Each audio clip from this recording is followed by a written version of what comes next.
Hi everyone, this is Janardan and welcome to JK Adhigam classes. मुझे पूरी आशा और उम्मीद है कि आप सभी अच्छे होंगे और आपकी तैयारी भी बहुत अच्छे से चल रही होगी। सीटेट के एग्ज़ाम शुरू हो चुके और आज 28 दिसंबर का जो एग्ज़ाम था वो समाप्त हो चुका। आप सभी लोगों ने बहुत अच्छे से इस एग्ज़ाम को दिया। बहुत सारे स्टूडेंट्स जो वहाँ पे मुझे मिले, उन लोगों ने अपने रिव्यूज़ दिए, अपनी बातें बताई कि कौन कौन से वो टॉपिक थे, कौन कौन से वो पोर्शंस थे जहाँ से क्वेश्चन पूछा गया था।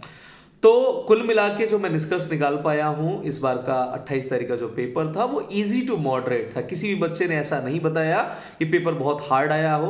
अब वो डिपेंड करता है कुछ बच्चों के ऊपर। अगर आपने कंटेंट प्रीवियस ईयर और मॉक टेस्ट अच्छे से लगाया होगा तो पेपर आपके लिए बहुत आसान था। अगर आपने थोड़ा सा कहीं ना कहीं लापरवाही किसी पोर्शन में बरती होगी तो थोड़ा सा आपके लिए मॉडरेट होगा, लेकिन हार्ड किसी ने नहीं बोला।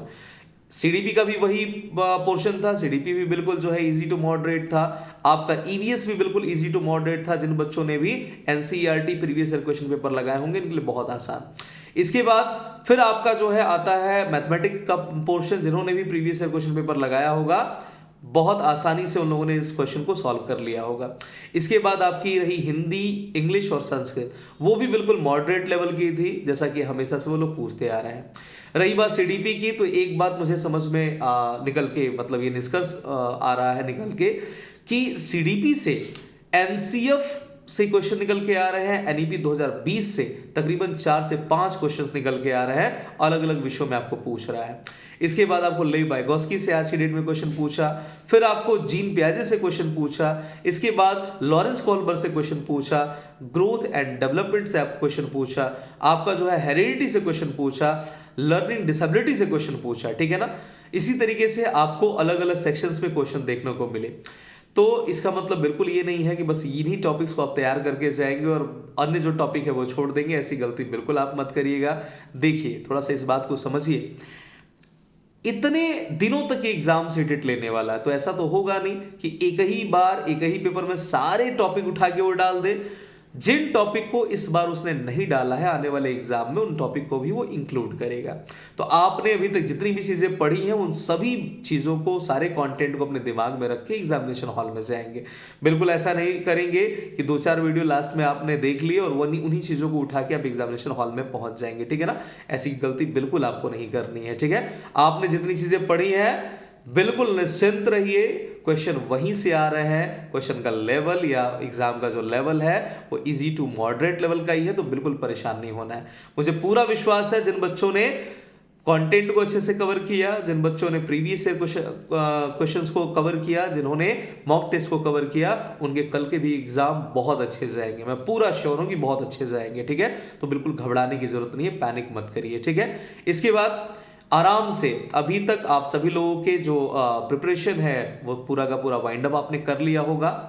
आपने अपने एडमिट कार्ड निकाल लिए होंगे, सब कुछ आपके पास होगा, फोटोज, डॉक्यूमेंट। इसलिए बोल रहा हूँ कि कुछ बच्चे ऐसे थे जिनके डॉक्यूमेंट या एडमिट कार्ड नहीं थे, जिसकी वजह से उनको एग्जामिनेशन हॉल में नहीं जाने दिया गया, ठीक है।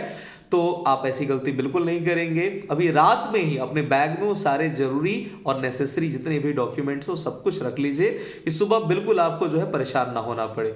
और आराम से आप मॉर्निंग में जो है एग्जामिनेशन सेंटर पे तकरीबन 1 घंटे पहले पहुंच जाइए और फिर आराम से बिल्कुल जाके आप एग्जाम दीजिए। बहुत अच्छा आपका एग्जाम जाएगा। तो चलिए, कहीं ना कहीं यही आज का निष्कर्ष निकल के आया। साथ ही साथ कुछ और भी बातें।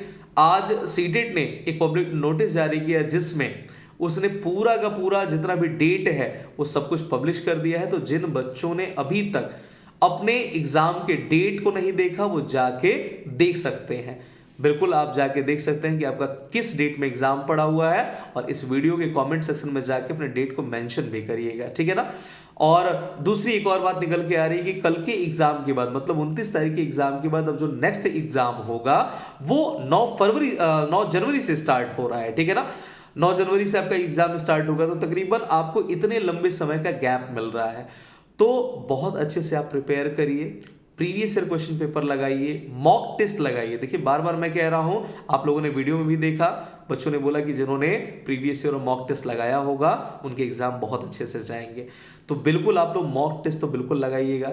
जिन लोगों ने अभी तक मॉक टेस्ट नहीं लिया होगा वो गूगल प्ले स्टोर पे जाके जेके अधिगम, जी हाँ, मेरा जो ऐप है जेके अधिगम के नाम से है, वहाँ मेरा लोगो बना होगा, आप देख लीजिएगा। वहाँ पे जाने के बाद आप जो है एक टेस्ट सीरीज मैंने डाला हुआ है, उस टेस्ट सीरीज को लेके बिल्कुल अच्छे से प्रीवियस ईयर क्वेश्चन पेपर और मॉक टेस्ट लगाना शुरू कर दीजिए। मैं पूरा विश्वास कर रहा हूं कि अगर आप प्रीवियस ईयर और मॉक टेस्ट लगाएंगे तो बहुत अच्छा आपका एग्जाम जाएगा। और इसी उम्मीद के साथ में आप सभी लोगों को फिर से ढेरों शुभकामनाएं। जो कल एग्जाम देने वाले हैं उनको भी ढेर सारी शुभकामनाएं।